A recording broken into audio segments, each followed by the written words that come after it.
Live किया जी है? कब 2 दिन बाद हो जाएगा? 5:30 बजे लाइव कर दो, ठीक है? लाइव कर दिया करो 5:30 बजे। आए हमने आए उससे कोई मतलब नहीं, समझा?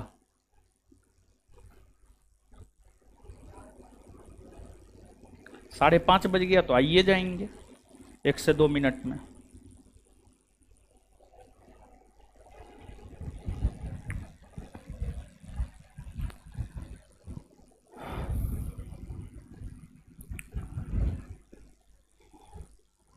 क्या हाल चाल है? ठीक है।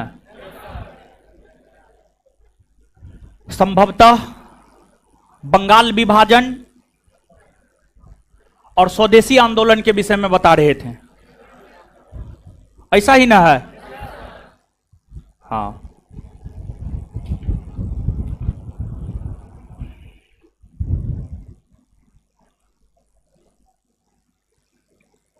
कॉपी तो बड़ा अच्छा बना रहा है, इसको रिवीजन और करता है कि ऐसे ठूसनम भोजनम भैसम निंद्रम हो रहा है, हो रहा है इन सब। खड़ा हो जाइए।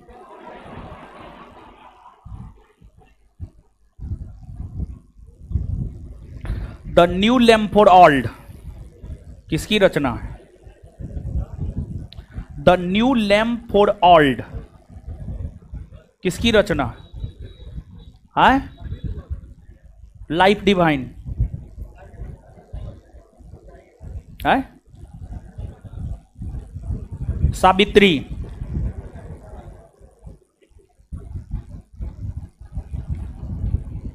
बंगाल विभाजन के समय बंगाल के लेफ्टिनेंट गवर्नर एंड्रयू फ्रेजर। नहीं, ये अल्पहारी है, अल्पाहारी है। साम निंद्रा काक चेष्टा बको ध्यानम। हाँ ठीक है, गृह त्यागी। हाँ ठीक है, विद्यार्थी वाला गुण है, जवाब दे रहा है तो ठीक। चलिए, तो समझते हैं चीजों को। देखिए,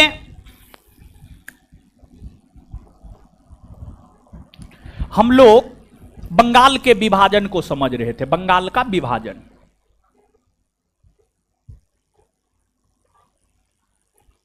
बंगाल का विभाजन,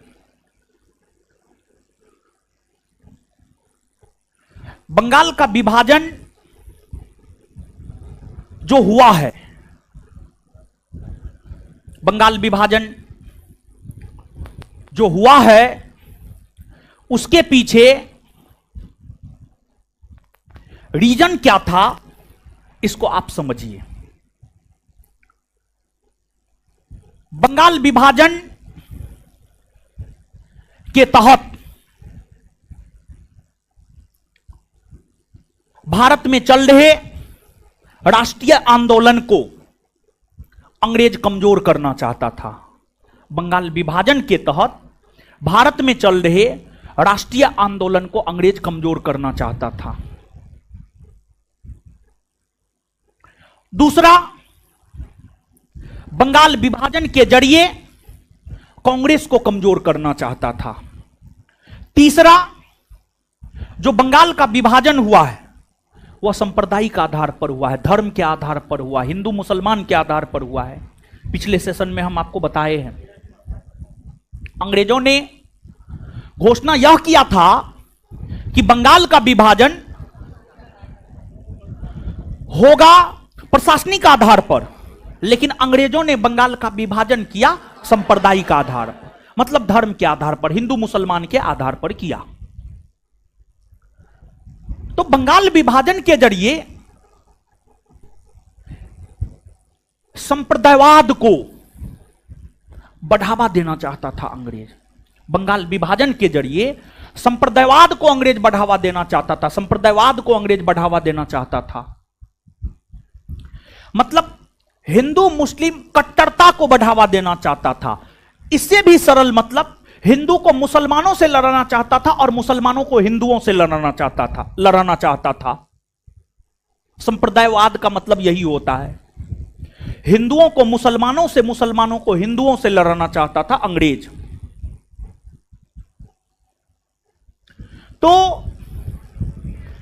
जो बंगाल विभाजन है, बंगाल विभाजन जो अंग्रेजों ने किया,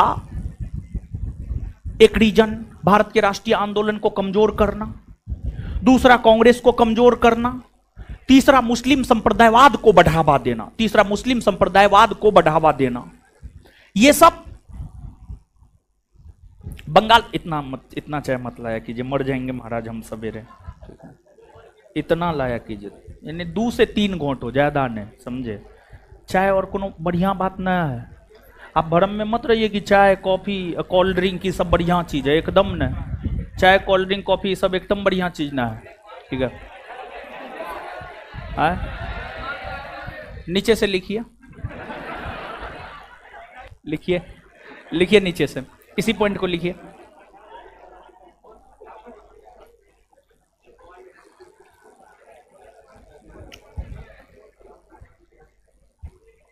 चाय ठीक है, लेकिन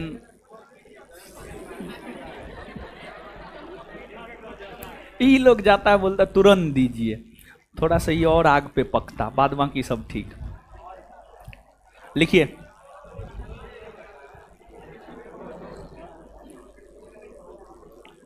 बंगाल विभाजन, नीचे से लिखिए, जहां तक लिखे हमको पता है, हम यही पढ़ा रहे हैं, ठीक है।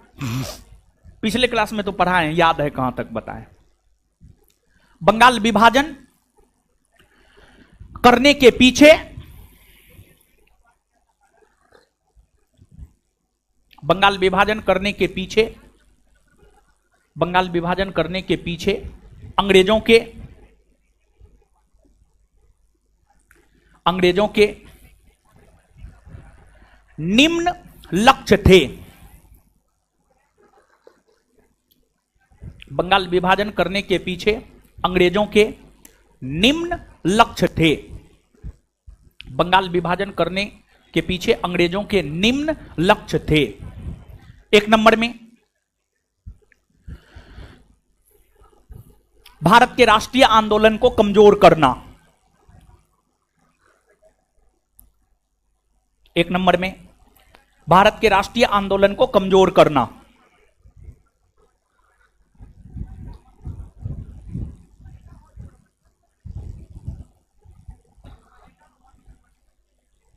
भारत के राष्ट्रीय आंदोलन को कमजोर करना। 2 नंबर में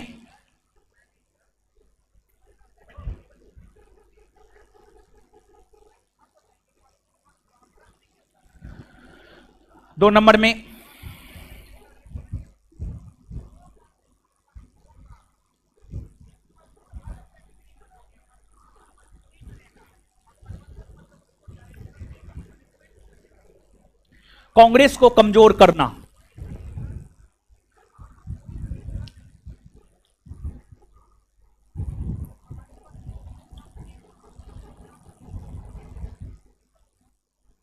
कांग्रेस को कमजोर करना।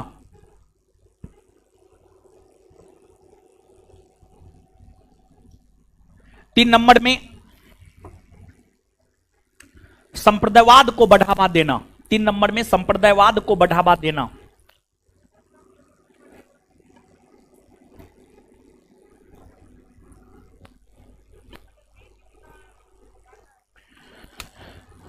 तीन नंबर में संप्रदायवाद को बढ़ावा देना। 3 नंबर में संप्रदायवाद को बढ़ावा देना। 3 नंबर में संप्रदायवाद को बढ़ावा देना। संप्रदायवाद को बढ़ावा देना हो गया। अब सुनिए गुरुजी लोग, अब आगे आइए। ये समझाए थे, लिखा दिए, अब सुनिए। देखिए,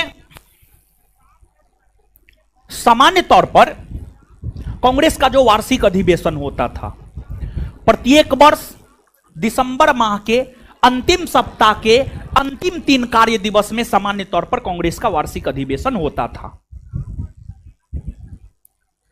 तो लास्ट सेशन में हम आपको बताए थे कि बंगाल विभाजन के खिलाफ स्वदेशी आंदोलन हुए थे, बंगाल विभाजन के खिलाफ स्वदेशी आंदोलन हुए थे। और बंगाल विभाजन के खिलाफ स्वदेशी आंदोलन की शुरुआत 7 अगस्त 1905 से हुई है। 7 अगस्त 1905 से हुई है। बंगाल विभाजन के खिलाफ स्वदेशी आंदोलन 7 अगस्त 1905 से शुरू हुआ। इस आंदोलन को लेकर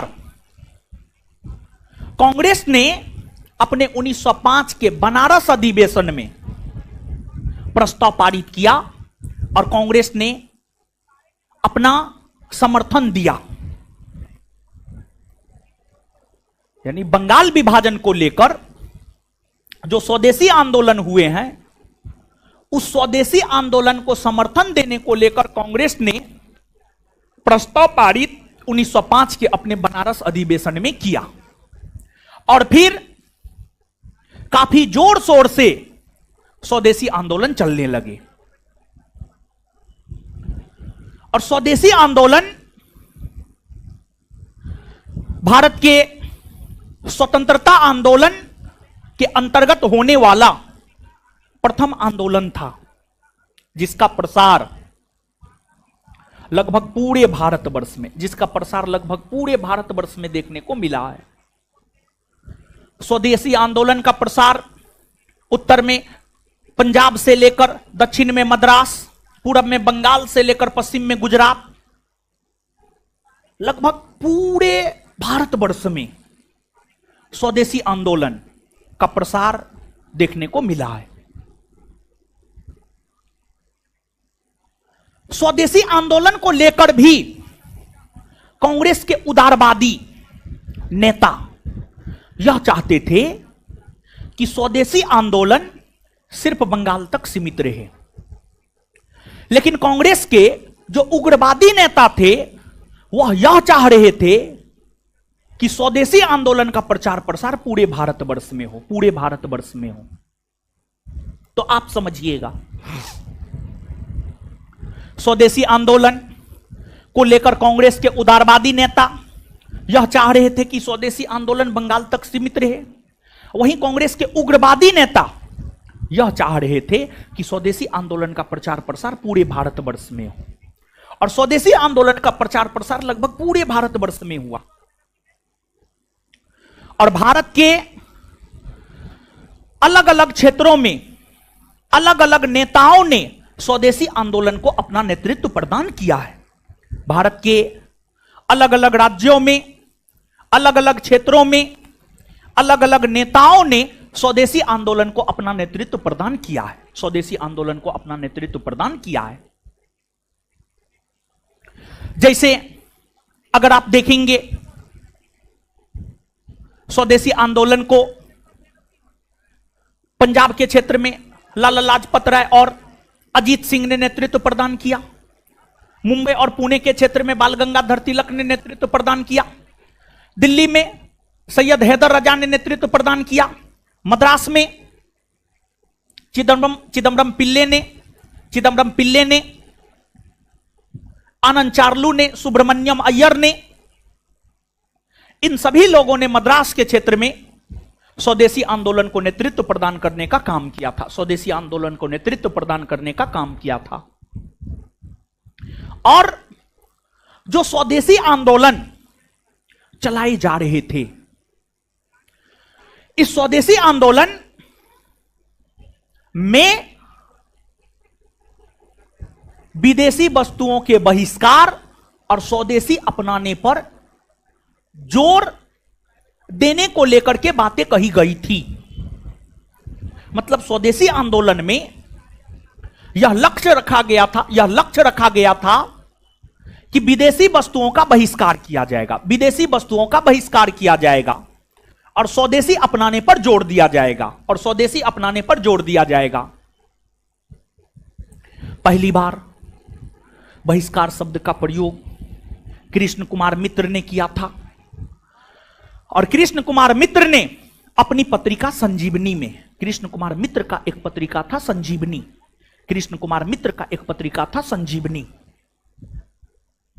कृष्ण कुमार मित्र ने अपनी पत्रिका संजीवनी में, कृष्ण कुमार मित्र ने अपनी पत्रिका संजीवनी में, कृष्ण कुमार मित्र ने अपनी पत्रिका संजीवनी में बहिष्कार शब्द का प्रयोग किया और स्वदेशी आंदोलन के दौरान विदेशी वस्तुओं का बहिष्कार किया गया और स्वदेशी अपनाने पर जोर दिया गया। और स्वदेशी आंदोलन पहला आंदोलन हुआ जिसमें महिलाओं ने भी अपनी भागीदारी सुनिश्चित करने का काम की। स्वदेशी आंदोलन में महिला बढ़ चढ़कर मतलब एक्का दुक्का महिला नहीं, जैसे 1857 की क्रांति है उसमें तो एक्का दुक्का महिला पार्टिसिपेट हुई थी, लेकिन स्वदेशी आंदोलन में बड़े स्तर पर महिलाओं ने अपनी भागीदारी को सुनिश्चित करने का काम की थी। बड़े स्तर पर महिलाओं ने अपनी भागीदारी स्वदेशी आंदोलन में सुनिश्चित की थी। लेकिन ध्यान रहे, इस आंदोलन से मुस्लिम वर्ग के लोग वंचित रहे थे, किसान वर्ग के लोग वंचित रहे थे। मतलब इस आंदोलन में मुसलमानों ने पार्टिसिपेट नहीं किया, इस आंदोलन में किसानों ने पार्टिसिपेट नहीं किया। और जब आपको स्वदेशी अपनाने पर बल दिया जा रहा था तो भारतीय युवाओं ने अंग्रेजी शिक्षा का भी बहिष्कार किया और फिर स्वदेशी शिक्षा को बढ़ावा देने को लेकर 1906 ईस्वी में राष्ट्रीय शिक्षा परिषद का गठन किया गया था। 1906 ईस्वी में राष्ट्रीय शिक्षा परिषद का गठन किया गया था। 1906 में राष्ट्रीय शिक्षा परिषद का गठन किया गया था। और स्वदेशी आंदोलन के दौरान ही अमार सोनार बांग्ला नामक गीत रविन्द्रनाथ टैगोर ने लिखा था। वह गीत भी बंगाल की सड़कों पर स्वदेशी आंदोलन के दौरान गाए जा रहे थे। और अमार सोमार बांग्ला बांग्लादेश का राष्ट्रीय गीत है, बांग्लादेश का राष्ट्रीय गान है। बांग्लादेश का राष्ट्रीय गान है। 1971 में बांग्लादेश बना, उसका राष्ट्रीय गान अमार सोमार बांग्ला ही है। स्वदेशी आंदोलन के दौरान ही यह लिखे गए थे। और जो स्वदेशी आंदोलन है कहीं ना कहीं स्वदेशी वस्तुओं के उत्पादन में वृद्धि किया, स्वदेशी उत्पादन में वृद्धि किया।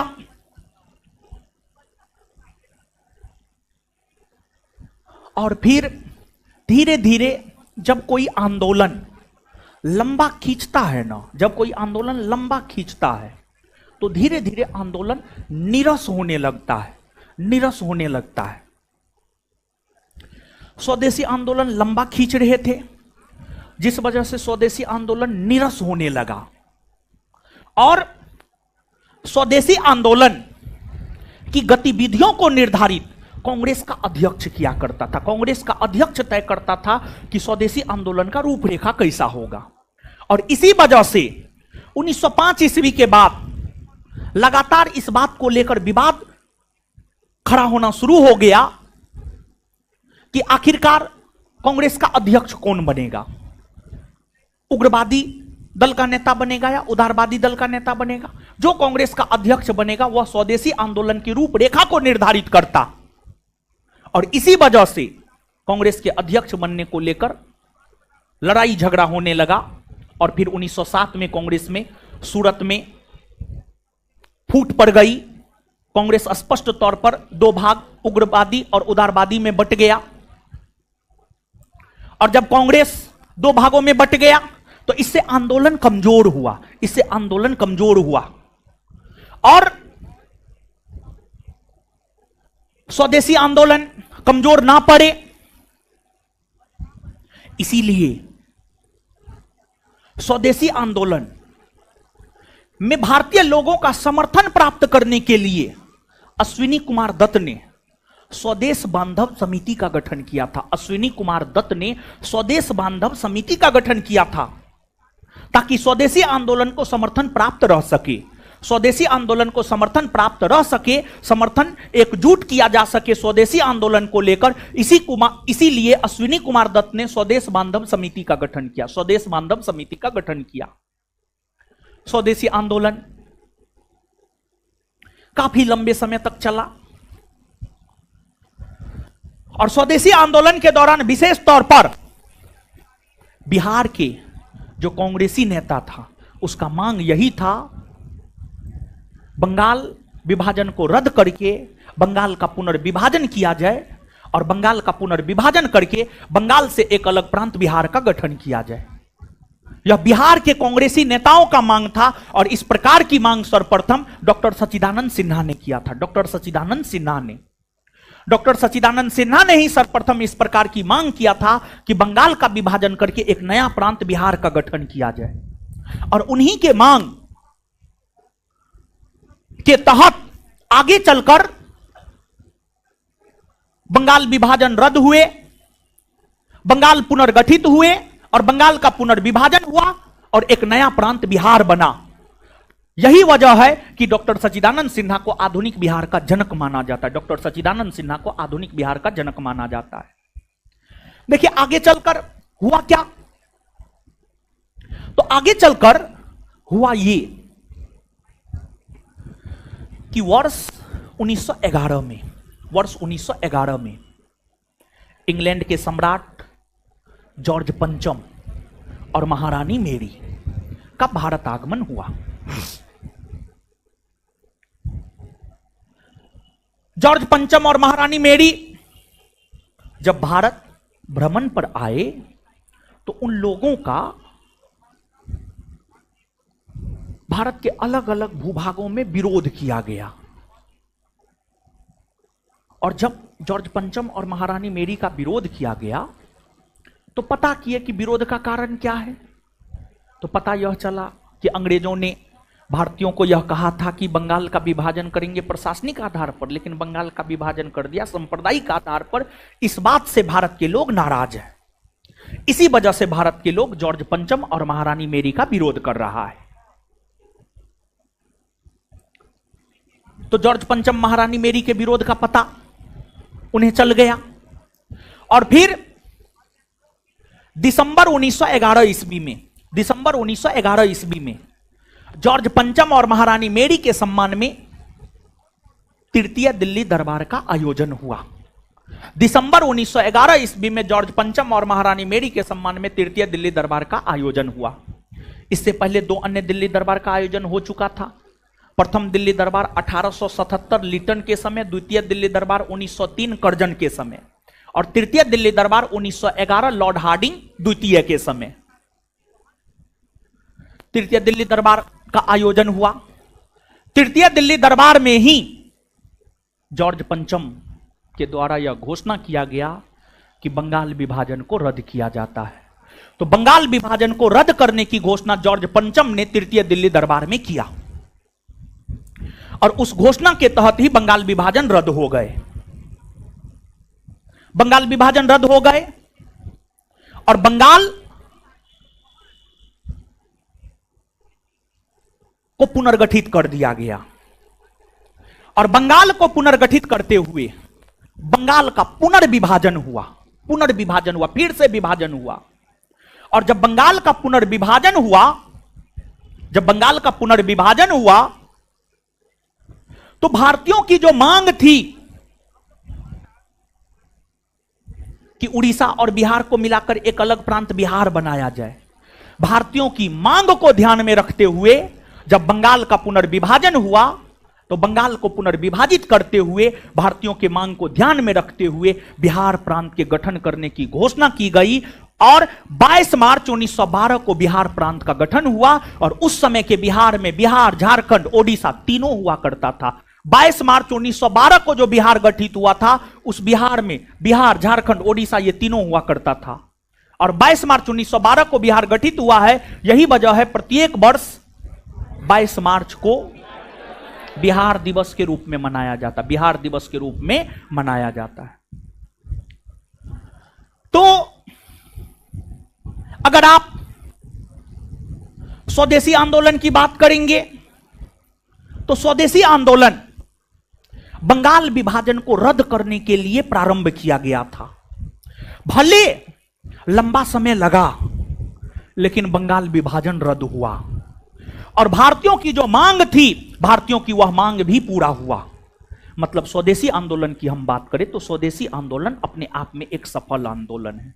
स्वदेशी आंदोलन अपने आप में एक सफल आंदोलन है। जैसे आप सरकारी नौकरी की तैयारी के लिए पटना आए हैं, तैयारी किए, एग्जाम दिए, सरकारी नौकरी लग गया, मतलब आपका पटना आना सफल हो गया। अगर ऐसा नहीं हुआ तो आपका पटना आना सफल नहीं हुआ, आपका पटना आना सफल नहीं हुआ। समझ गए? तो स्वदेशी आंदोलन कहीं ना कहीं अपने आप में एक सफल आंदोलन है। और स्वदेशी आंदोलन के दौरान एक ब्रिटिश पत्रकार हेनरी वुड नेविंसन पूरे भारत की यात्रा किया था। स्वदेशी आंदोलन के दौरान हेनरी वुड नेविंसन नामक अंग्रेज पूरे भारतवर्ष का यात्रा किया और भारत यात्रा के आधार पर उन्होंने एक पुस्तक लिखी जो वर्ष 1908 में प्रकाशित हुआ। उस पुस्तक का नाम है the new spirit in India. The new spirit in India उस पुस्तक का नाम है। और स्वदेशी आंदोलन के दौरान ही बाल गंगाधर तिलक को वैलेंटाइन सिरोल ने भारतीय अशांति का जनक कहा था। भारतीय अशांति का जनक। भले कुछ भी कहा, मतलब उससे नहीं है। भले लंबा समय लगा, मतलब उससे भी नहीं है। मतलब इस बात से है स्वदेशी आंदोलन सफल रहा। आप पटना में क्या करते हैं, इससे आपके समाज को कोई मतलब नहीं है, लेकिन आप सफल हुए हैं या नहीं हुए हैं, इससे आपके समाज को बहुत मतलब है। आप अगर सफल हो गए, आप लफुआ भी हैं, तो समाज अच्छा ही कहेगा, और अगर आप सफल नहीं हुए, अच्छे भी हैं, तो समाज आपको लफुआ ही कहेगा। समझे? तो मेन है उद्देश्य की पूर्ति, लक्ष्य की पूर्ति। समझे बात को? तो अब इसको लिखिए। चौथा पॉइंट नहीं लिखना है, चौथा पॉइंट हटाइए। हाँ, काट दीजिए ना उसको। ओ अच्छा ठीक। लिखिए गुरुजी लोग।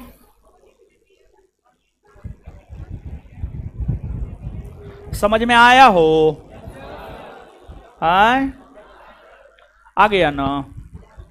लिखिए।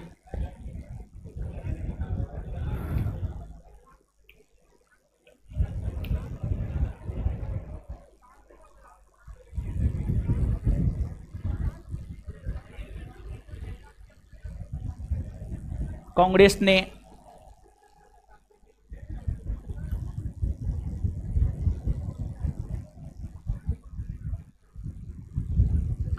कांग्रेस ने 1905 के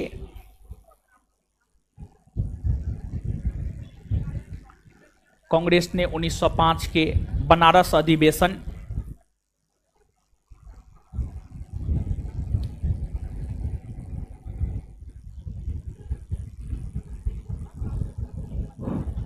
कांग्रेस ने 1905 के बनारस अधिवेशन में प्रस्ताव पारित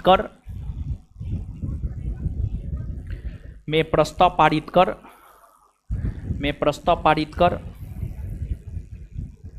स्वदेशी आंदोलन को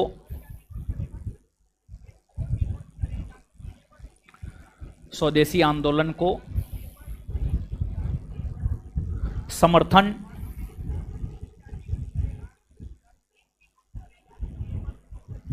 स्वदेशी आंदोलन को समर्थन दिया।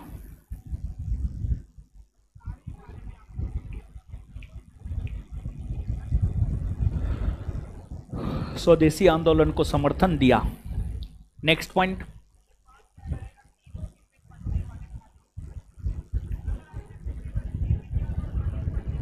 कृष्ण कुमार मित्र ने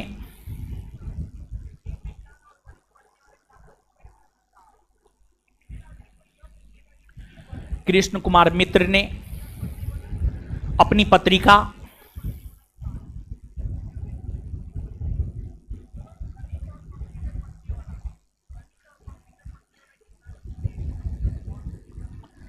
कृष्ण कुमार मित्र ने अपनी पत्रिका संजीवनी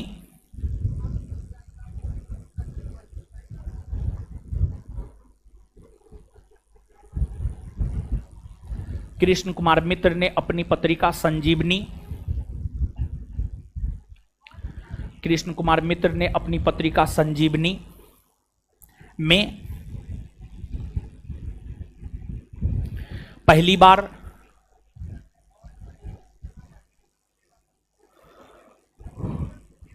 आपका लिखने का तरीका बड़ी शानदार है, ठीक, आप लिखते सही हैं, समझे, ऐसे यूपीएससी में लिखा जाता है। और आप यूपीएससी के टॉपर सब का कॉपी देखिएगा, वायरल होता है, इसी प्रकार से लिखता है वो, समझे। कहाँ से सीखे हैं आप, कहाँ से आया है आप में ये कला? सही में अच्छा है, इनके लिखने का टेक्निक बहुत अच्छा है, समझे, बड़ी फ्रेश है, स्पष्ट है, कोई भी देख करके जो है ना आराम से पढ़ के समझ सकता है चीज़ों को, ठीक है। मतलब अशुद्धि भी कम है, एक ये भी है, अशुद्धि भी कम है। सबका अच्छा थोड़े होगा, वो आपके कहने से अपना दही को कोई खट्टा कहता है?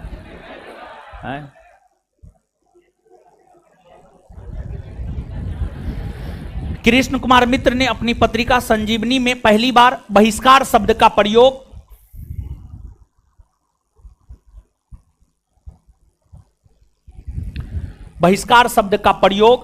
किया। बहिष्कार शब्द का प्रयोग किया।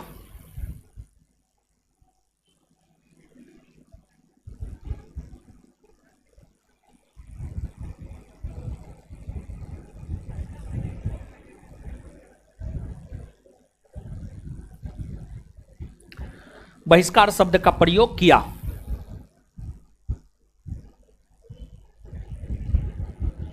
नेक्स्ट पॉइंट,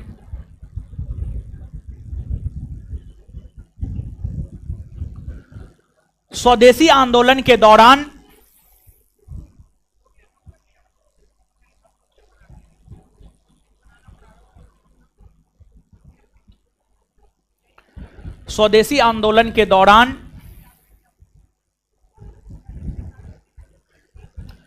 विदेशी वस्तुओं का बहिष्कार किया गया।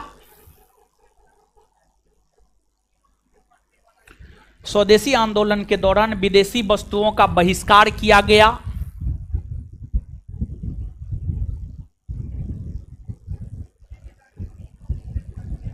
और स्वदेशी अपनाने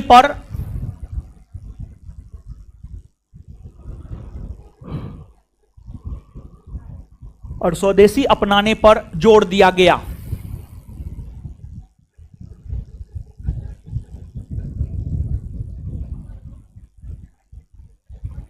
और स्वदेशी अपनाने पर जोर दिया गया। नेक्स्ट पॉइंट, अगला पॉइंट लिखिएगा।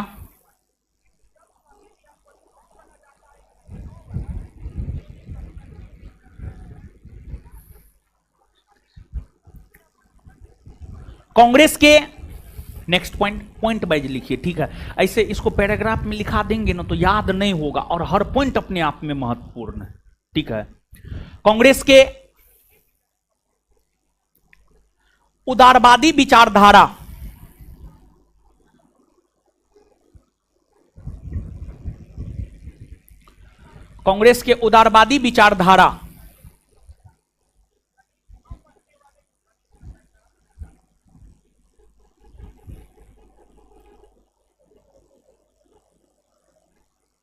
के नेता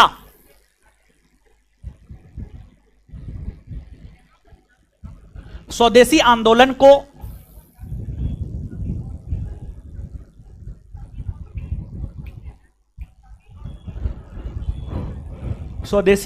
को सिर्फ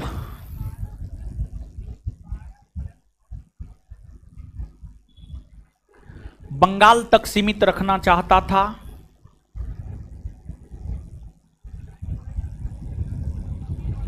सिर्फ बंगाल तक सीमित रखना चाहता था।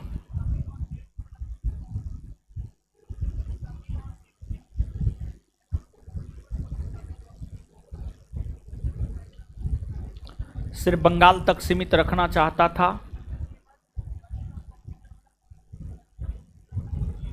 लेकिन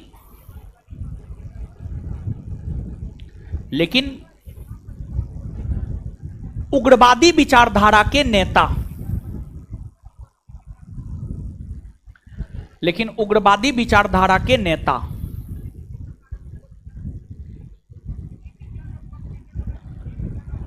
उग्रवादी विचारधारा के नेता स्वदेशी आंदोलन को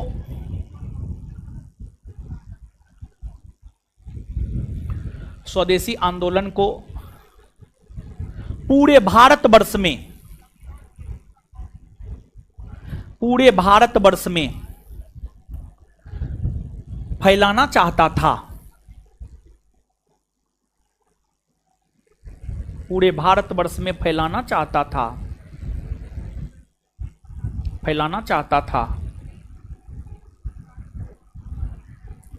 और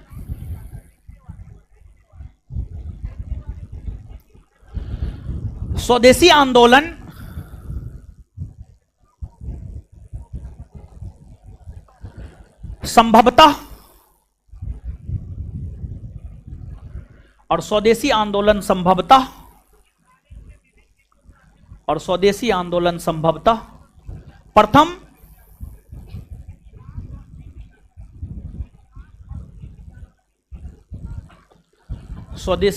संभवतः प्रथम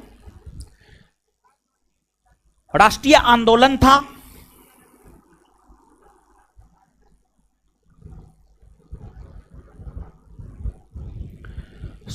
स्वदेशी आंदोलन संभवतः प्रथम राष्ट्रीय आंदोलन था,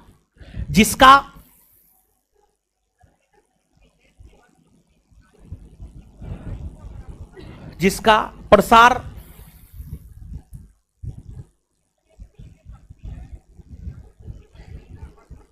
पूरे भारतवर्ष में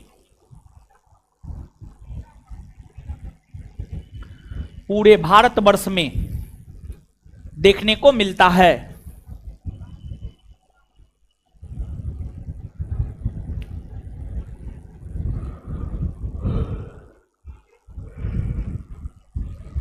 नेक्स्ट पॉइंट,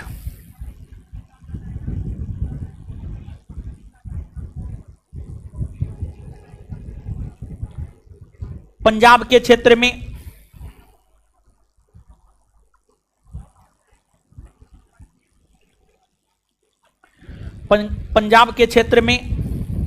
स्वदेशी आंदोलन का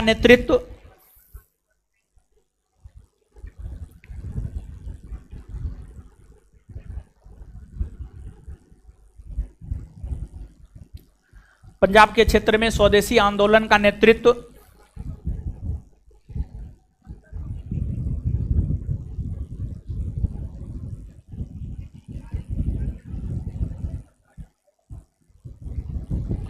लाला लाजपत राय और अजीत सिंह ने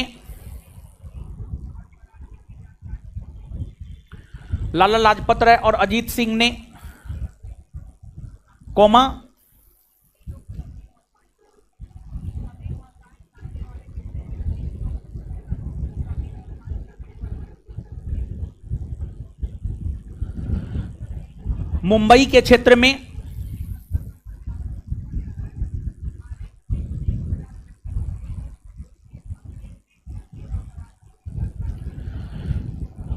के क्षेत्र में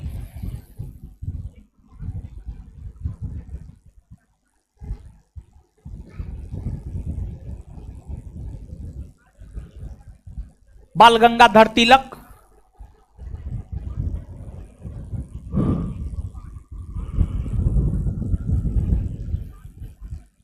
मुंबई के क्षेत्र में बाल गंगाधर तिलक, दिल्ली के क्षेत्र में सैयद हैदर रजा, दिल्ली के क्षेत्र में सैयद हैदर रजा, दिल्ली के क्षेत्र में सैयद हैदर रजा, दिल्ली के क्षेत्र में सैयद हैदर रजा,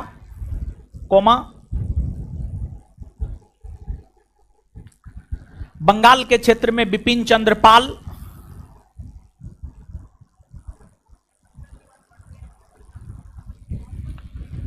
बंगाल के क्षेत्र में बिपिन चंद्र पाल,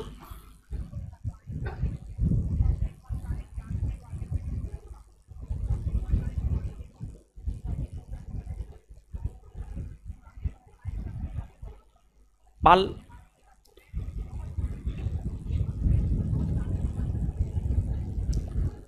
और मद्रास के क्षेत्र में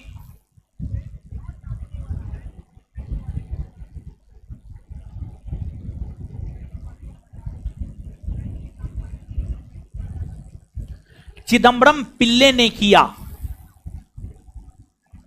और मद्रास के क्षेत्र में चिदम्बरम पिल्ले ने किया, बोर्ड पे लिख रहे हैं हम।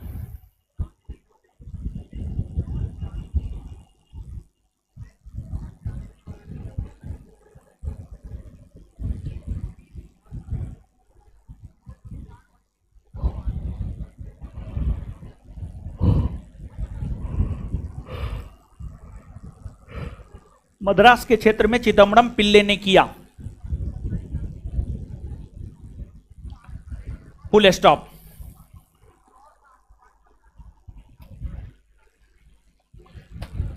स्वदेशी आंदोलन में, नेक्स्ट पॉइंट, स्वदेशी आंदोलन में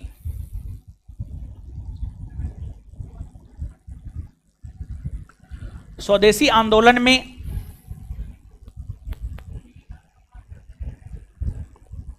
स्वदेशी आंदोलन में व्यापक स्तर पर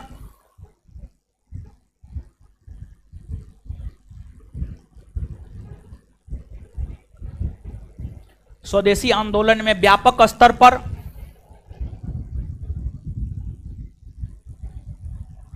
स्वदेशी आंदोलन में व्यापक स्तर पर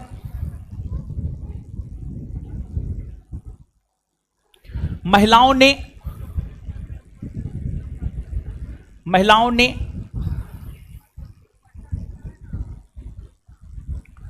अपनी भागीदारी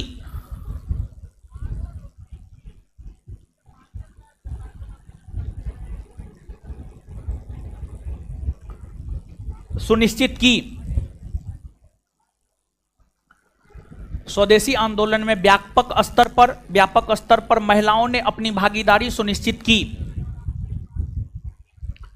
नेक्स्ट पॉइंट,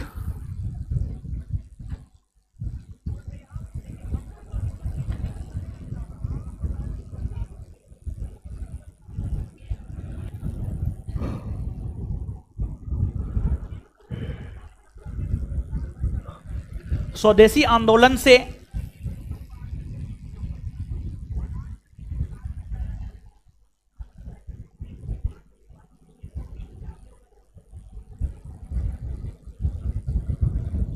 किसान और मुस्लिम वर्ग के लोग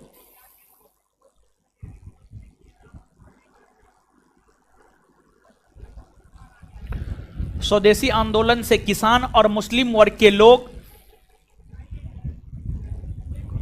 स्वदेशी आंदोलन से किसान और मुस्लिम वर्ग के लोग वंचित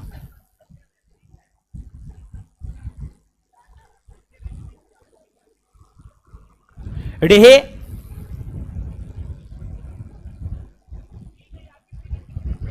स्वदेशी आंदोलन से किसान और मुस्लिम वर्ग के लोग वंचित रहे थे।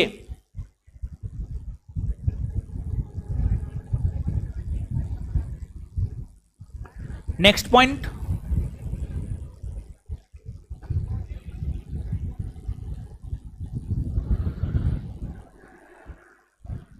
स्वदेशी आंदोलन के दौरान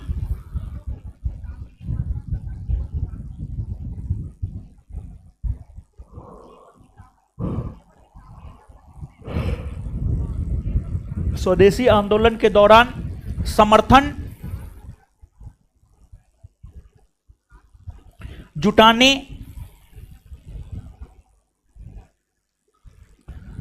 स्वदेशी आंदोलन के दौरान समर्थन जुटाने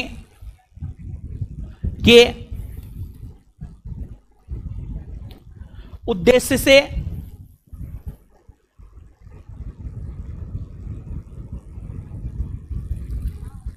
अश्विनी कुमार दत्त ने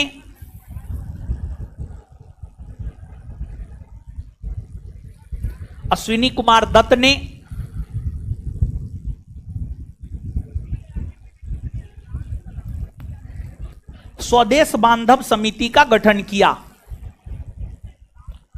अश्विनी कुमार दत्त ने स्वदेश बांधव समिति का गठन किया।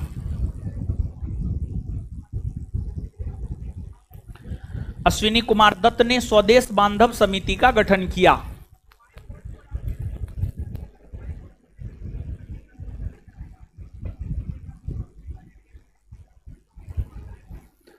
अश्विनी कुमार दत्त ने स्वदेश बांधव समिति का गठन किया। नेक्स्ट पॉइंट,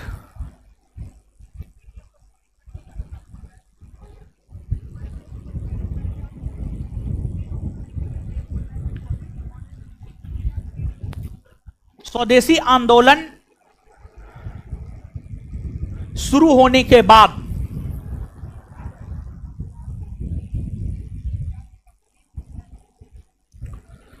स्वदेशी आंदोलन शुरू होने के बाद बंगाल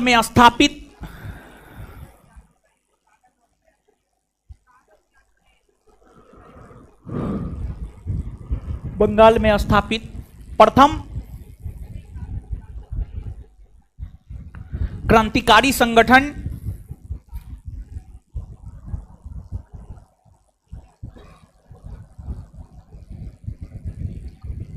अनुशीलन समिति था। प्रथम क्रांतिकारी संगठन अनुशीलन समिति था।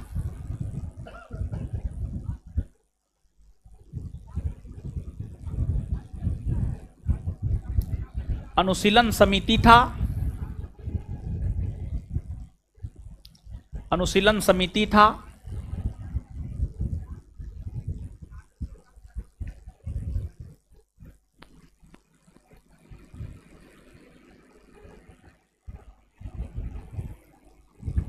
जो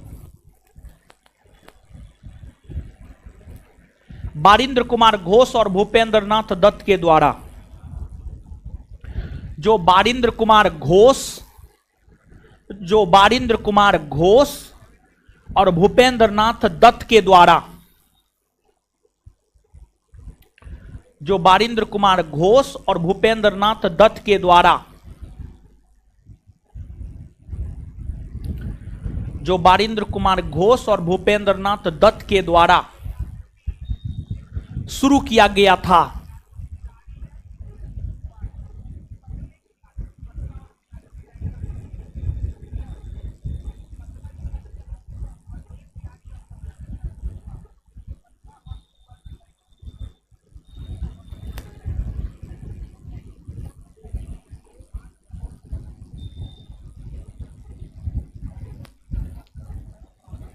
फुल स्टॉप।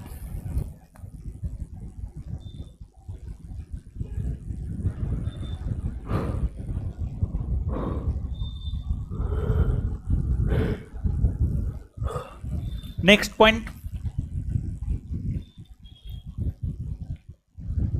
स्वदेशी आंदोलन के दौरान 1906 ईस्वी में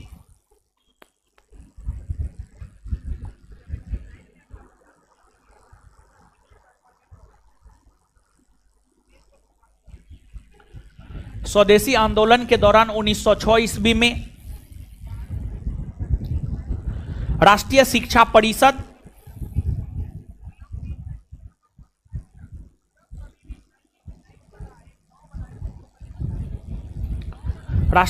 परिषद का गठन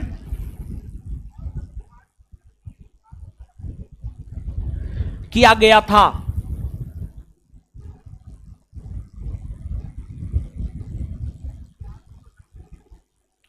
next point,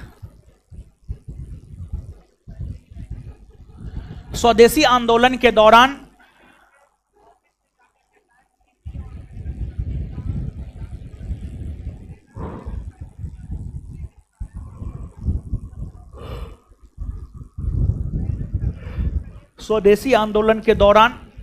Henry would Nevinson नामक अंग्रेज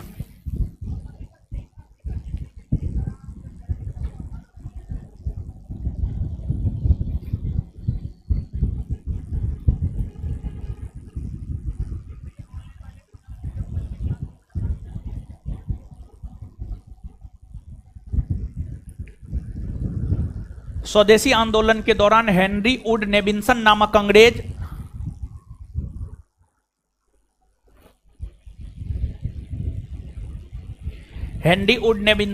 अंग्रेज पूरे भारतवर्ष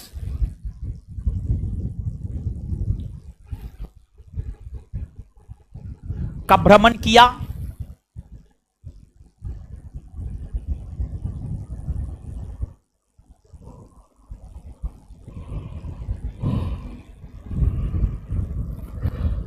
पूरे भारतवर्ष का भ्रमण किया और उन्होंने 1908 ईस्वी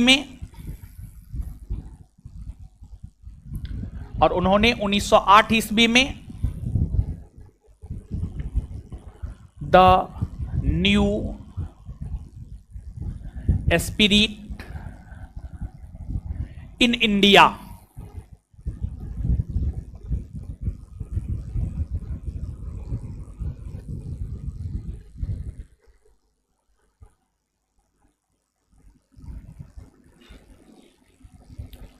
और उन्होंने 1908 ईस्वी में the new spirit in India, यहां लिखा हुआ है द न्यू स्पिरिट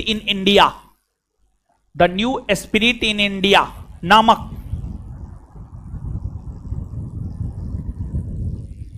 पुस्तक की रचना किया।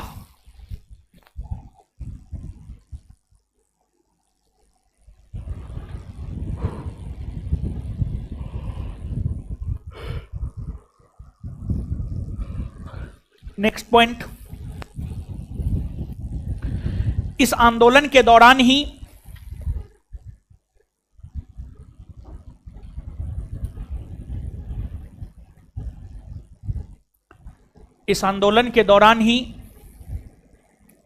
रविन्द्रनाथ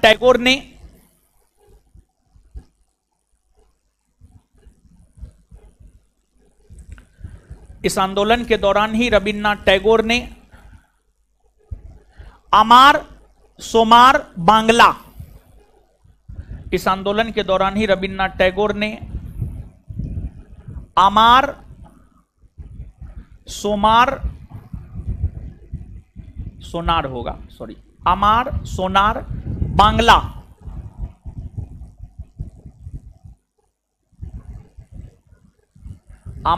सोनार बांग्ला नामक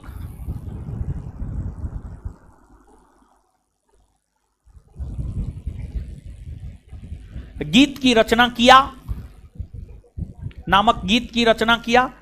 अमार सोनार बांग्ला नामक गीत की रचना किया, जो आगे चलकर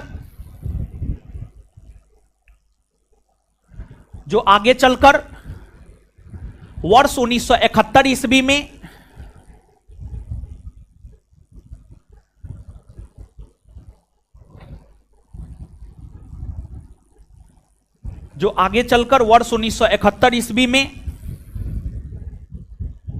बांग्लादेश का राष्ट्रगान बना। जो आगे चलकर वर्ष 1971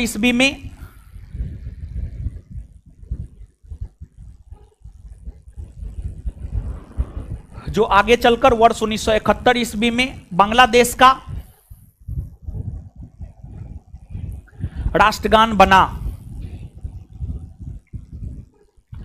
नोट देकर लिखिएगा, संभवतः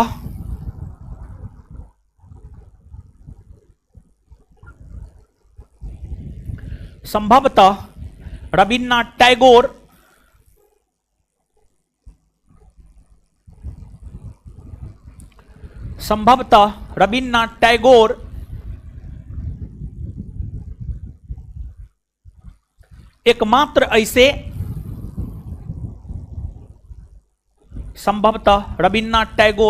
एकमात्र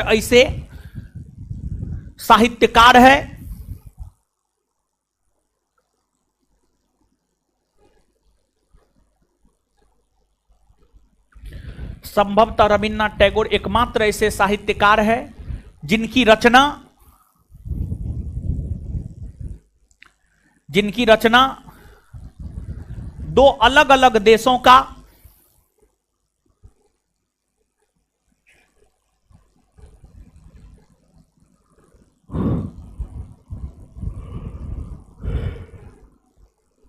जिनकी रचना दो अलग अलग देशों का राष्ट्रगान बना है।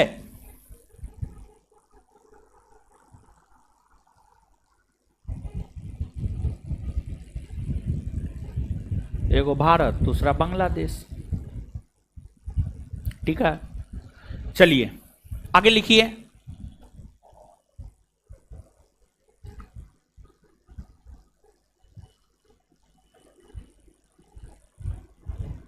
दिल्ली दरबार, हेडिंग मारिए तृतीय दिल्ली दरबार, हेडिंग मारिए तृतीय दिल्ली दरबार, तृतीय दिल्ली दरबार।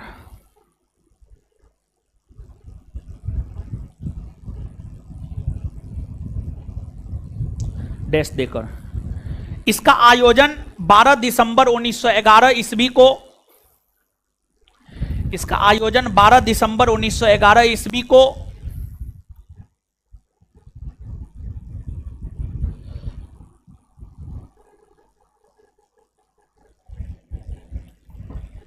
इसका आयोजन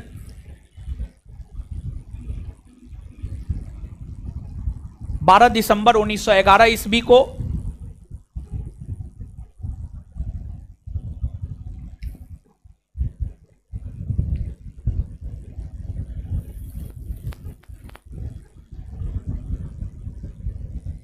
ब्रिटेन के सम्राट जॉर्ज पंचम,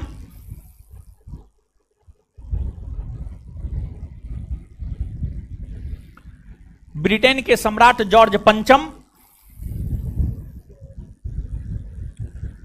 ब्रिटेन के सम्राट जॉर्ज पंचम और महारानी मेरी, ब्रिटेन के सम्राट जॉर्ज पंचम और महारानी मेरी, ब्रिटेन के सम्राट जॉर्ज पंचम और महारानी मेरी के सम्मान में हुआ।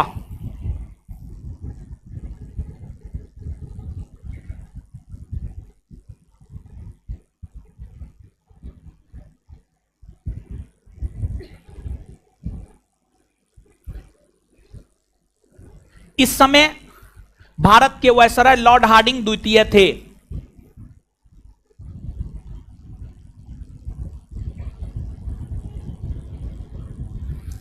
इस समय भारत के वायसराय लॉर्ड हार्डिंग द्वितीय थे।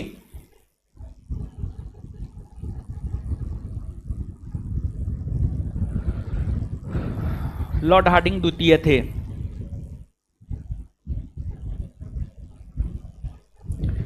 इस दिल्ली दरबार में ही, उसी में लिखिएगा, इस समय भारत के वायसराय लॉर्ड हार्डिंग द्वितीय थे। इस समय भारत के वायसराय लॉर्ड हार्डिंग द्वितीय थे। इस दिल्ली दरबार में ही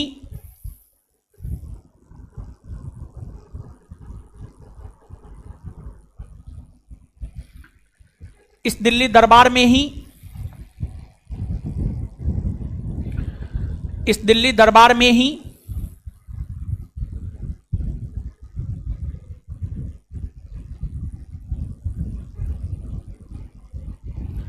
इस दिल्ली दरबार में ही बंगाल विभाजन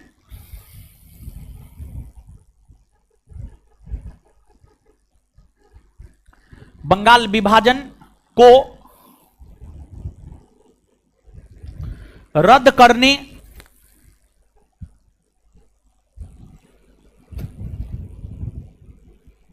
बंगाल विभाजन को रद्द करने की घोषणा की गई।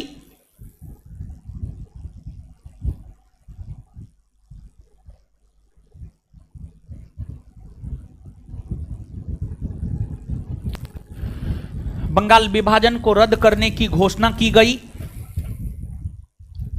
बंगाल विभाजन को रद्द करने की घोषणा की गई।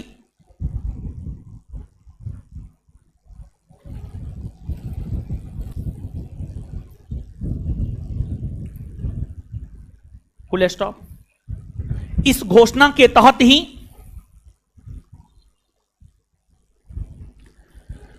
इस घोषणा के तहत ही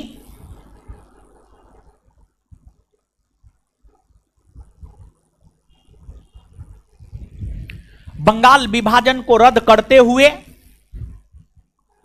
इस घोषणा के तहत ही बंगाल विभाजन को रद्द करते हुए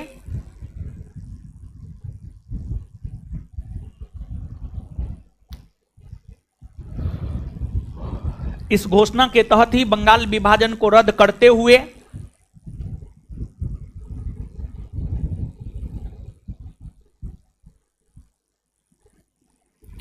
इस घोषणा के तहत ही बंगाल विभाजन को रद्द करते हुए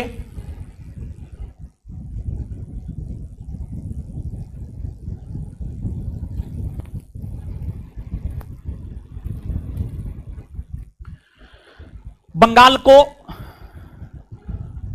पुनर्गठित कर दिया गया।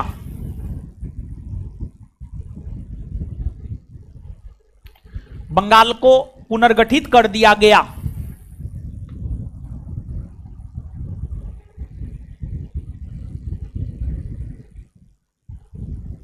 Full stop. Next point, Bihar के कांग्रेसी नेता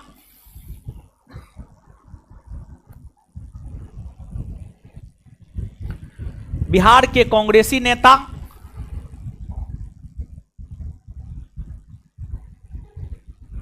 डॉक्टर सच्चिदानंद सिन्हा ने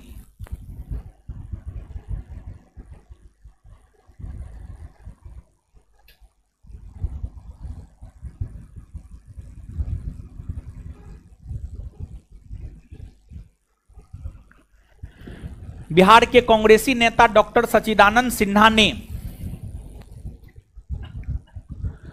यह मांग किया था कि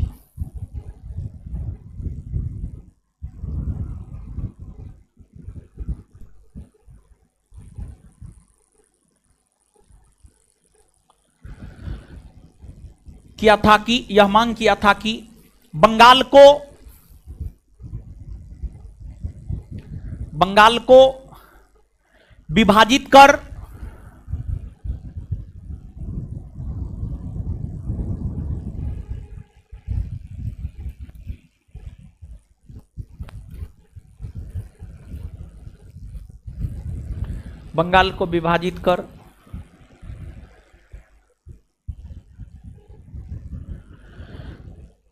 बिहार प्रांत का गठन किया जाए।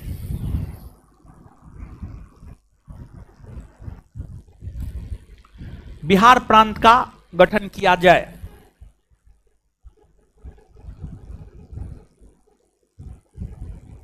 Full stop. उन्हीं के मांग को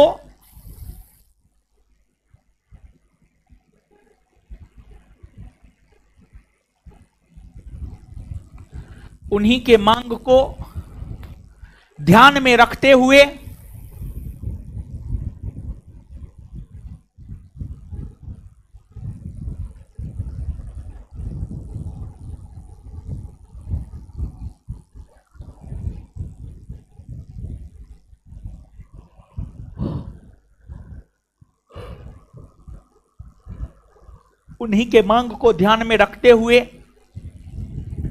तृतीय दिल्ली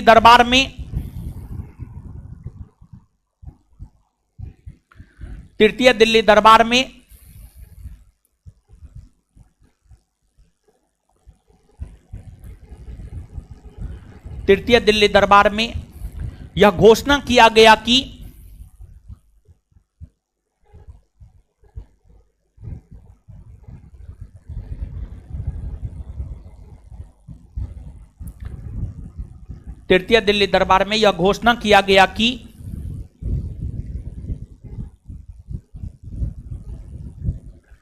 बंगाल का पुनर्विभाजन करते हुए बंगाल का पुनर्विभाजन करते हुए बंगाल का पुनर्विभाजन करते हुए बंगाल का पुनर्विभाजन करते हुए बंगाल का पुनर्विभाजन करते हुए बिहार प्रांत का गठन बंगाल का पुनर्विभाजन करते हुए बिहार प्रांत का गठन बंगाल का पुनर्विभाजन करते हुए बिहार प्रांत का गठन किया जाएगा।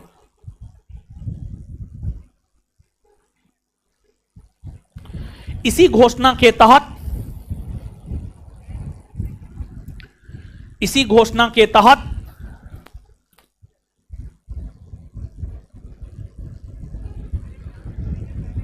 बंगाल से पृथक होकर इसी घोषणा के तहत बंगाल से पृथक होकर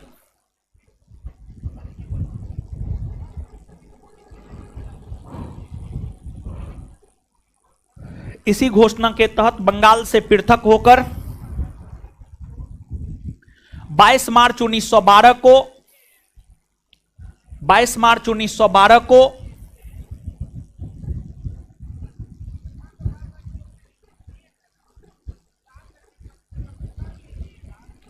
22 मार्च 1912 को बिहार प्रांत का गठन किया गया। बिहार प्रांत का गठन किया गया। बिहार प्रांत का गठन किया गया। इसलिए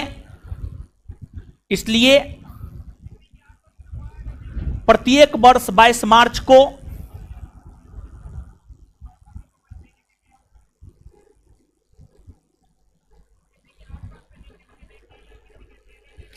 इसलिए प्रत्येक वर्ष 22 मार्च को बिहार दिवस के रूप में मनाया जाता है।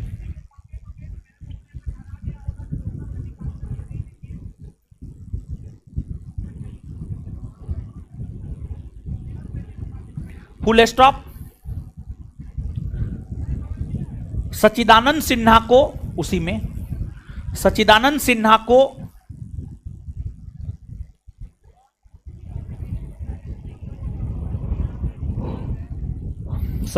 सिन्हा को आधुनिक बिहार का जनक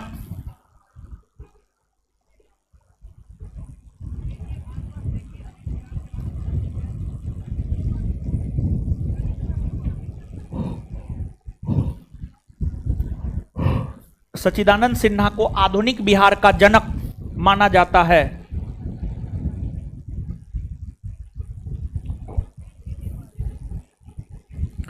सच्चिदानंद सिन्हा को आधुनिक बिहार का जनक माना जाता है।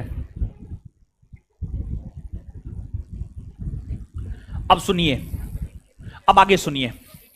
और ये जो तृतीय दिल्ली दरबार है, तृतीय दिल्ली दरबार की अगर हम बात करें तो समझिएगा, तृतीय दिल्ली दरबार में तो यह घोषणा किया ही गया, बंगाल प्रांत का जो विभाजन हुआ है उसको रद्द कर दिया जाएगा। बंगाल प्रांत के विभाजन को रद्द कर दिया गया, बंगाल को पुनर्गठित किया गया, बंगाल को पुनर्विभाजित किया गया और बिहार बना। इसके अलावे तृतीय दिल्ली दरबार की अगर हम बात करें तो तृतीय दिल्ली दरबार में यह भी घोषणा किया गया कि भारत की राजधानी कोलकाता से हटाकर दिल्ली को बनाया जाएगा। भारत की राजधानी कोलकाता से हटाकर दिल्ली को बनाया जाएगा। देखिए, भारत की राजधानी कई वर्षों तक कोलकाता रही है और कहा जाता है कि वर्ष 1774 से 1911 ईस्वी तक, वर्ष 1774 से 1911 ईस्वी तक अगर देखा जाए तो ब्रिटिश भारत की राजधानी हुआ करती थी कोलकाता। ब्रिटिश भारत की राजधानी हुआ करती थी कोलकाता, और कोलकाता से हटाकर भारत की राजधानी दिल्ली बनाने की घोषणा तृतीय दिल्ली दरबार 1911 में किया गया। और इसी घोषणा के तहत भारत की राजधानी दिल्ली बनी, जो अब तक बनी हुई है। और भारत की राजधानी 1 अप्रैल 1912 को, भारत की राजधानी 1 अप्रैल 1912 को दिल्ली बनी। भारत की राजधानी 1 अप्रैल 1912 को दिल्ली बनी और तब से लेकर आज तक भारत की राजधानी दिल्ली बनी हुई है। और देखिए, जो शासक वर्ग के लोग होते हैं वो राजधानी नगर में रहते हैं। जैसे बिहार के मुख्यमंत्री नीतीश कुमार जी नालंदा के हैं लेकिन रहते हैं राजधानी पटना में। भारत के प्रधानमंत्री श्री नरेंद्र मोदी जी गुजरात के हैं लेकिन रहते हैं दिल्ली में। तो शासक वर्ग के लोग सामान्यतः राजधानी नगर में रहते हैं। तो जब ब्रिटिश भारत की राजधानी कोलकाता हुआ करती थी तो वायसराय कोलकाता में रहा करता था, लेकिन जब राजधानी दिल्ली बन गई तो अब वायसराय दिल्ली में रहने लगी। तो अब आप देखिएगा, जब भारत की राजधानी दिल्ली बन गई तो उस समय वायसराय थे हार्डिंग द्वितीय, वायसराय थे हार्डिंग द्वितीय। और जब बिहार बंगाल से पृथक होकर बंगाल से पृथक होकर बिहार बना था तो उस समय में भी वायसराय थे हार्डिंग द्वितीय, हार्डिंग द्वितीय। ये चैप्टर तो हम आपको पढ़ाए हैं हो। हार्डिंग द्वितीय का कालखंड 1910 से 1916 है। हार्डिंग द्वितीय वायसराय के पद पर 1910 से 1916 तक रहे हैं। 1912 में 22 मार्च 1912 को बंगाल से अलग बिहार हुआ है, तो उस समय वायसराय थे हार्डिंग द्वितीय। और 1 अप्रैल 1912 को भारत की राजधानी दिल्ली बनी है, तो उस समय में भी वायसराय थे हार्डिंग द्वितीय। अब हार्डिंग द्वितीय पहले तो कोलकाता में था, राजधानी दिल्ली हो गया तो हार्डिंग द्वितीय जो है अपना बोरा बिस्तर समेटकर दिल्ली चला गया।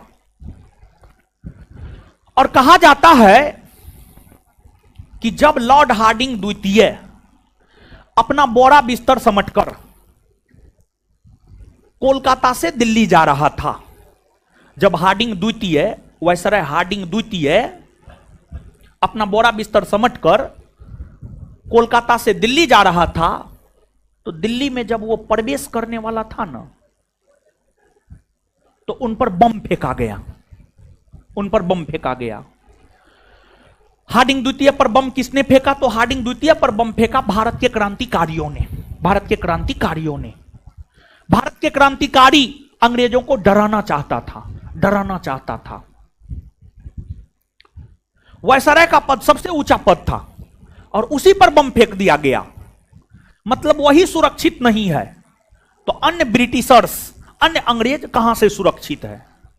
और जब ब्रिटिश यानी अंग्रेजों के मन में एक भय बैठ जाएगा, एक डर बैठ जाएगा, तो अंग्रेज भारत छोड़ने लगेगा, अंग्रेज भारत छोड़ने लगेगा। यह मनसा था भारतीय क्रांतिकारियों के द्वारा। जो हार्डिंग द्वितीय पर बम फेंका गया है, उसके पीछे यही मनसा था, अंग्रेजों को डराना, अंग्रेजों को डराना। हार्डिंग द्वितीय पर बम फेंका, उस बम कांड में हार्डिंग द्वितीय बच गए, लेकिन उस बम कांड को लेकर भारत के क्रांतिकारियों पर मुकदमा चलाया गया, जिस मुकदमा को इतिहास में दिल्ली षड्यंत्र केस कहा जाता है, जिस मुकदमा को इतिहास में दिल्ली षड्यंत्र केस कहा जाता है।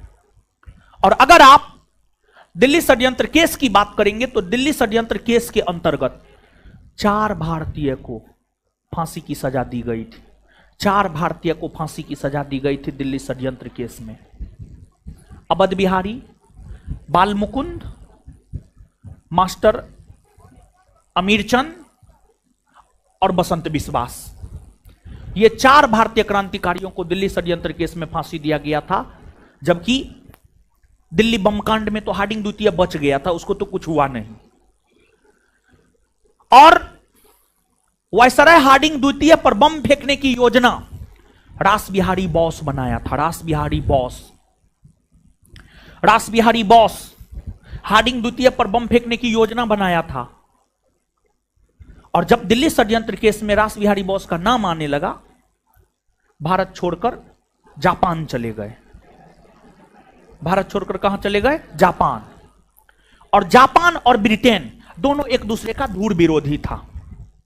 जैसे भारत पाकिस्तान दोनों एक दूसरे का धूर विरोधी है, फ्रांस ब्रिटेन दोनों एक दूसरे का धूर विरोधी है, वैसे ही ब्रिटेन का धूर विरोधी हुआ करता था जापान, ब्रिटेन का धूर विरोधी हुआ करता था जापान।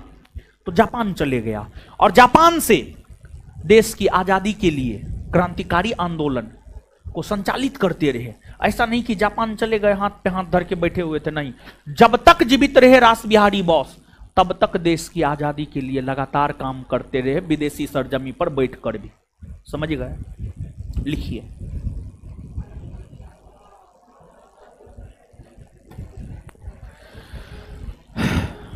लिखिएगा। तृतीय दिल्ली दरबार नेक्स्ट पॉइंट लिखिएगा, तृतीय दिल्ली दरबार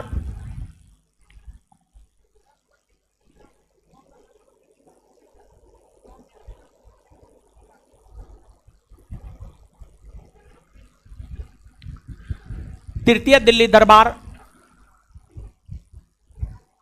तृतीय दिल्ली दरबार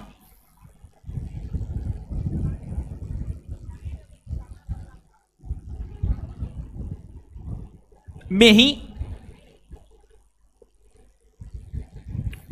तृतीय दिल्ली दरबार में ही यह भी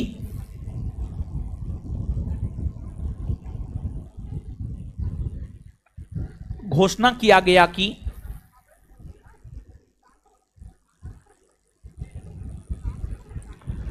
तृतीय दिल्ली दरबार में ही यह भी घोषणा किया गया कि भारत की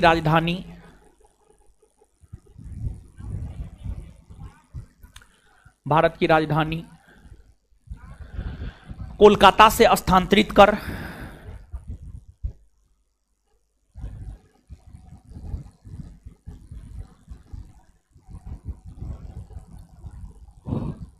भारत की राजधानी कोलकाता से स्थानांतरित कर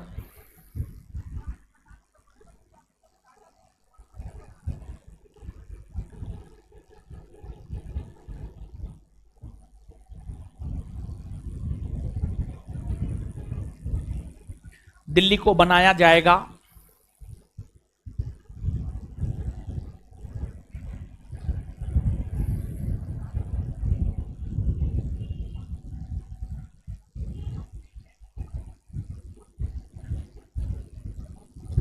इसी घोषणा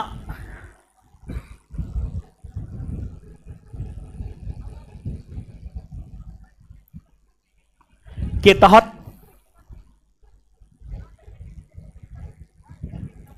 1 अप्रैल 1912 को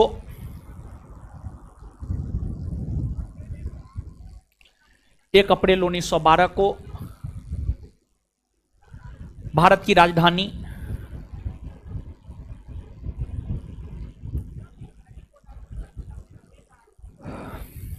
राजधानी दिल्ली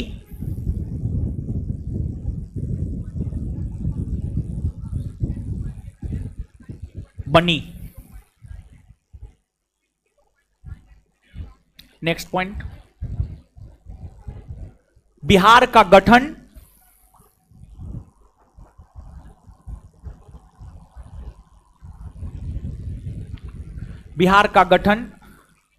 और भारत की राजधानी दिल्ली बनने के समय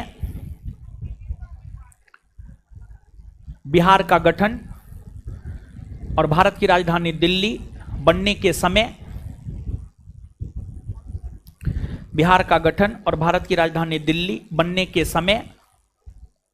बनने के समय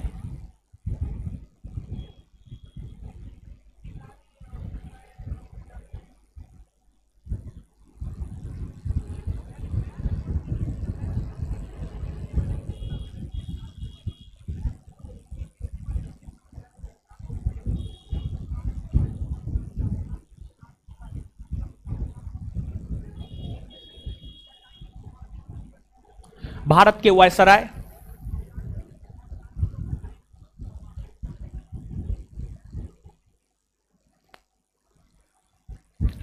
लॉर्ड हार्डिंग द्वितीय थे। भारत के वायसराय लॉर्ड हार्डिंग द्वितीय थे।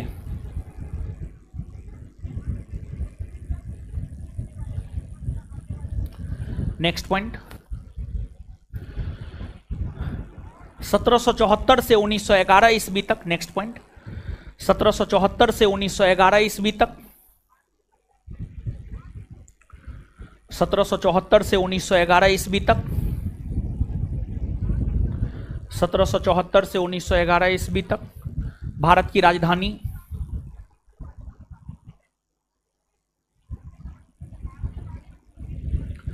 सत्रह सौ चौहत्तर से 1911 ईस्वी तक 1774 से 1911 ईस्वी तक भारत की राजधानी कोलकाता रही है।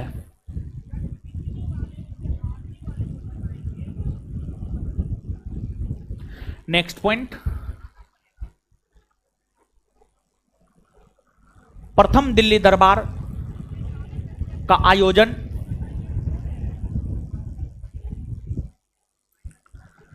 प्रथम दिल्ली दरबार का आयोजन 1877 ईस्वी में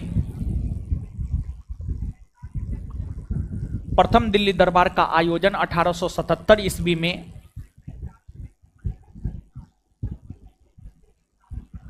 प्रथम दिल्ली दरबार का आयोजन 1877 ईस्वी में प्रथम दिल्ली दरबार का आयोजन 1877 ईस्वी में लॉर्ड लिटन के समय लॉर्ड लिटन के समय लॉर्ड लिटन के समय और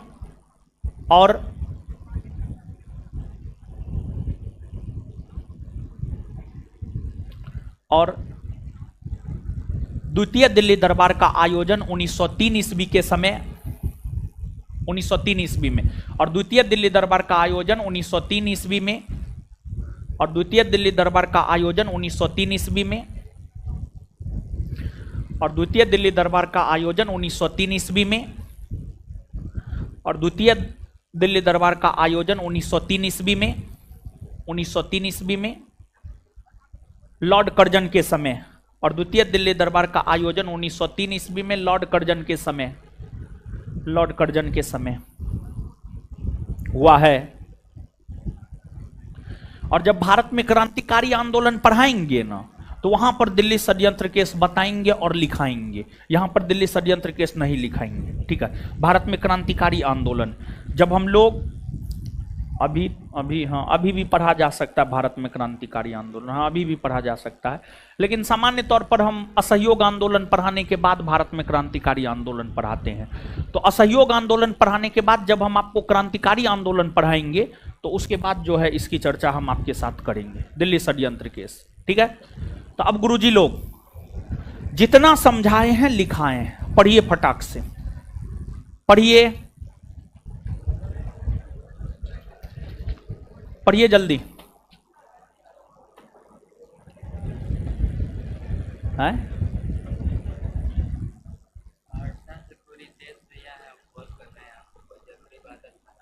अच्छा ठीक,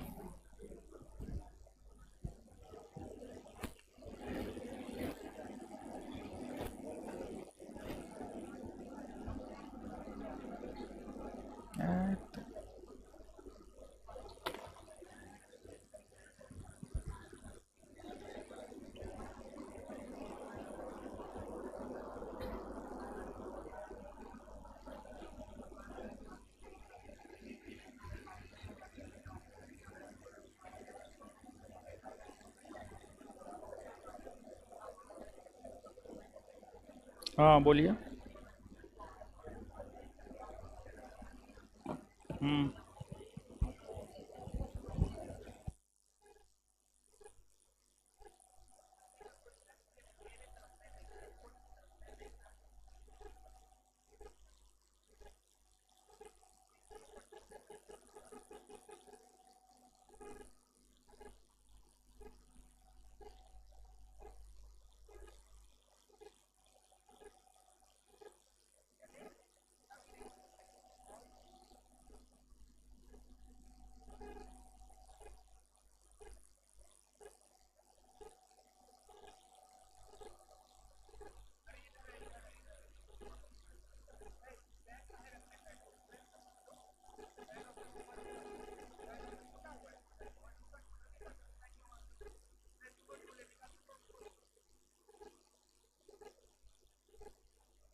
है पढ़ लिए, जो पढ़ रहा है पढ़िए रहा, जो नहीं पढ़ रहा है बोल रहा हाँ बारे बहादुर सब।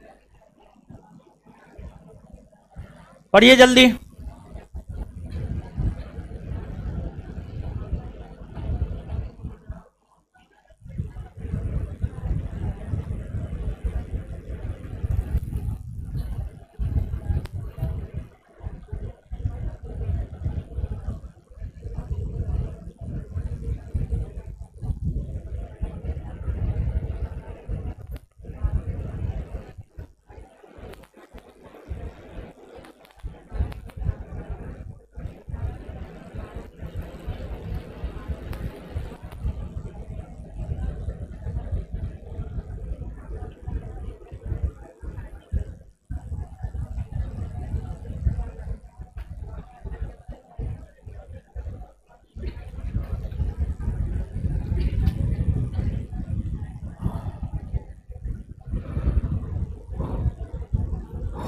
दीजिए।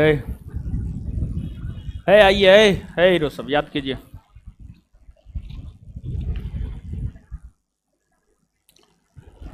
बंगाल विभाजन करने के पीछे अंग्रेजों के निम्न लक्ष्य थे। पहला, दूसरा, तीसरा। बंगाल विभाजन करने के पीछे अंग्रेजों के निम्न लक्ष्य थे। उसमें पहला, दूसरा, तीसरा। कांग्रेस ने अपने किस अधिवेशन में स्वदेशी आंदोलन को समर्थन दिया? 1905 के। संजीवनी किसकी पत्रिका है?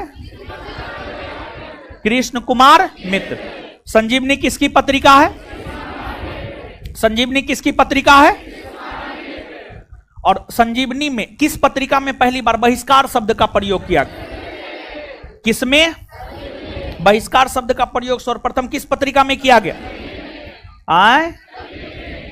कांग्रेस के कौन से विचारधारा के लोग स्वदेशी आंदोलन को सिर्फ बंगाल तक सीमित रखना चाहते? उदार। कौन इसका प्रसार पूरे भारतवर्ष में कर? उग्रवादी ना। और इसका प्रसार पूरे भारतवर्ष में हुआ है ना। पंजाब के क्षेत्र में स्वदेशी आंदोलन का नेतृत्व किसने किया? पंजाब के क्षेत्र में, मुंबई के क्षेत्र में, मुंबई के क्षेत्र में, दिल्ली में, दिल्ली में, बंगाल में, बंगाल में, मद्रास में, मद्रास में। व्यापक स्तर पर महिलाओं ने सर्वप्रथम अपनी भागीदारी किस आंदोलन में सुनिश्चित की? किस आंदोलन में? किस वर्ग के लोग स्वदेशी आंदोलन से वंचित रहे थे? किसान। और किस वर्ग के लोग स्वदेशी आंदोलन से वंचित, स्वदेशी आंदोलन से किस वर्ग के लोग वंचित रहे थे? स्वदेशी आंदोलन के दौरान स्वदेश बांधव समिति का गठन किसने किया? किसने किया? स्वदेशी आंदोलन शुरू होने के बाद बंगाल में स्थापित प्रथम क्रांतिकारी संगठन अनुशीलन। स्वदेशी आंदोलन शुरू होने के बाद बंगाल में स्थापित प्रथम क्रांतिकारी संगठन। स्वदेशी आंदोलन के दौरान राष्ट्रीय शिक्षा परिषद का गठन कब किया गया? राष्ट्रीय शिक्षा परिषद का गठन, राष्ट्रीय शिक्षा परिषद का गठन। स्वदेशी आंदोलन के दौरान किस अंग्रेज ने पूरे भारतवर्ष का यात्रा किया? Henry would. Henry would. स्वदेशी आंदोलन के दौरान किस अंग्रेज ने पूरे भारतवर्ष का भ्रमण किया? Henry would. The new spirit in India किसकी रचना है? Henry would. स्वदेशी आंदोलन के दौरान रविन्द्रनाथ टैगोर ने कौन गीत की रचना किया था? आमार सोनार। किसके द्वारा रचित गीत दो देशों का राष्ट्रगान है? तृतीय दिल्ली दरबार का आयोजन ब्रिटेन के किस सम्राट के स्वागत में हुआ था? जॉर्ज पंचम और महारानी मेरी। तृतीय दिल्ली दरबार का आयोजन ब्रिटेन के किस सम्राट के सम्मान में हुआ था? इस समय भारत के वायसराय कौन थे? किस दिल्ली दरबार में बंगाल विभाजन को रद्द करने की घोषणा की गई? तृतीय दिल्ली। बंगाल का विभाजन कर बिहार का गठन कब हुआ है? 22 मार्च 1900। 22 मार्च 1900। बंगाल का विभाजन कर बिहार का गठन कब हुआ है? बिहार दिवस कब मनाया जाता? आधुनिक बिहार का जनक। भारत की राजधानी कोलकाता से हटकर दिल्ली बनाने की घोषणा किस दिल्ली दरबार में की गई? भारत की राजधानी दिल्ली कब बनी है? 1 अप्रैल 1900। बिहार के गठन और भारत की राजधानी दिल्ली बनने के समय भारत के वायसराय कौन थे? Lord Hardinge. भारत की राजधानी कोलकाता कब से कब तक रही?